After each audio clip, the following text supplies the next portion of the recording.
Today, we're going to step into what was essentially a pressure cooker, first-century Judea. We're going to try and understand the world that shaped one of history's most influential figures, Jesus of Nazareth. But first, let's start with a question. Can you really, truly understand someone from the past, what they said, what they did, if you don't understand the world they lived in, the challenges, the fears, the hopes that were in the air? I think the answer is a hard no. You've got to understand the context to really get the content.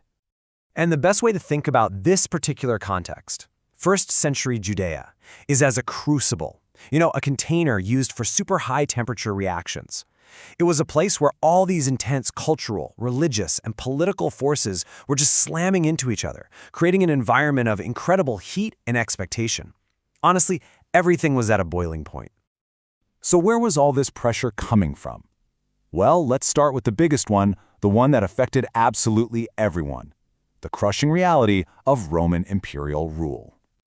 You see, this wasn't a new problem. Roman influence had been around for decades, since 63 BCE, and by 6 CE, Judea was officially a Roman province. That means by the time Jesus began his ministry, foreign occupation wasn't a shock. It was a long-standing, deeply rooted fact of everyday life, overseen by guys like Pontius Pilate. So what did Roman rule actually feel like for the average person? It felt like this: a tax burden estimated to be over a third of a family's entire income. Just let that sink in for a second. More than 1 out of every 3 things you grew or made or earned was taken from you and sent to the local rulers and then on to Rome. This was economic exploitation on a staggering scale. And this quote it nails the core issue perfectly. The widespread poverty people were experiencing wasn't seen as some kind of accident or a personal failing on their part. No, everyone understood it was a direct result of the political system. It was a system designed to extract wealth, leaving the population buried in debt and simmering with resentment. That is the backdrop for everything else that's about to happen. Okay, so you're living in this pressure cooker. What do you do? How do you respond? Well, there wasn't just one answer. Instead, we see at least 4 major groups pop up, each with its own strategy for how to survive, and maybe even find deliverance. Now, what's really fascinating is you can frame the whole debate by looking at the 2 most extreme positions. On one side, you had the Sadducees. These were the wealthy, aristocratic elites, and their strategy was accommodation. Basically, let's work with Rome to keep our power and keep things stable. And on the total opposite end of the spectrum, you had the Zealots, who said no. The only way forward is violent military rebellion. We have to overthrow Rome no matter the cost. And this gives us the full picture, because between those 2 extremes, you had other really popular options. You had the Pharisees, who focused on radical personal holiness, believing that strict adherence to religious law was the true path. Then you had the Essenes, who chose to just withdraw completely. They saw society as corrupt, so they created these separate communities to live in purity and wait for God to intervene. The main takeaway here is that there was this fierce, passionate debate raging about the right way to respond to the crisis. And as if all that wasn't enough, there was another layer of pressure building up in this crucible. It was this powerful, almost universal hope, this widespread expectation that God was about to send a deliverer, a Messiah. Now, it's super important to understand what most people pictured when they heard the word Messiah. The number one idea was a Messiah king. People were literally waiting for a new King David, a powerful military hero and political genius who would raise an army, kick the Romans out, and make Israel a sovereign nation again. This hope took a few different shapes, but you'll notice they all kind of pointed in the same direction. Whether they imagined a military commander, the founder of a new government, or a prophet like Moses, the expectation was for a real, tangible, this-world transformation.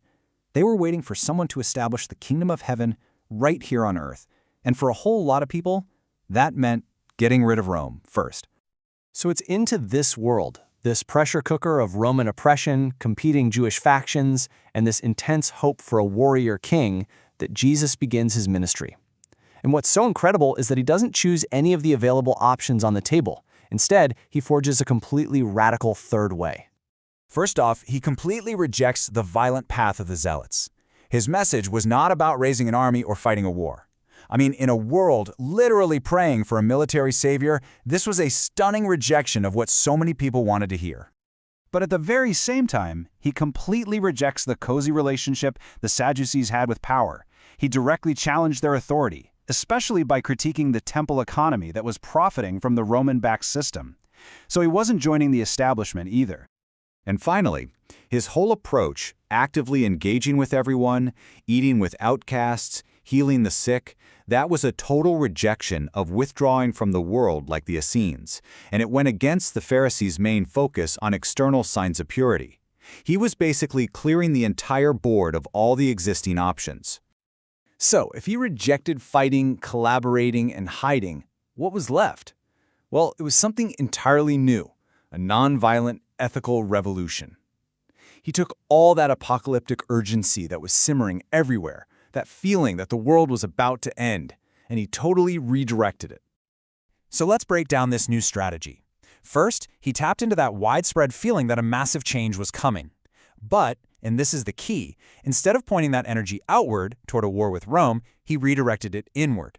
The goal was to prepare people internally, in their hearts and in their actions, for a transformation that wasn't going to be won by human armies, but would be started by God himself. And all of this leaves us with a pretty big final thought.